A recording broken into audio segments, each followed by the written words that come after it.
Before you begin, remove the base enclosure, battery, wireless module, solid-state drive, hard disk drive assembly, right trunk, right support bracket, right fan, left trunk, left support bracket, left fan, I/O board, system board, display panel assembly, display bezel, display support bracket, and display panel.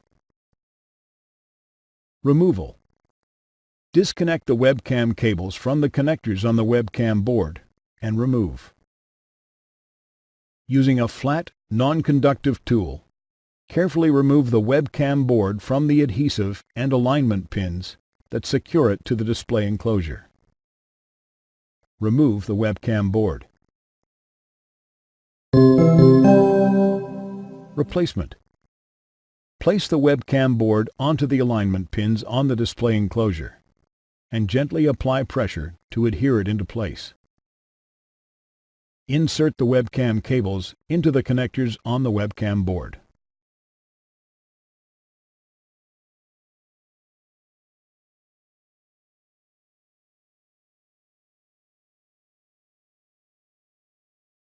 Thanks for watching. Please click subscribe for more awesome videos and weekly updates.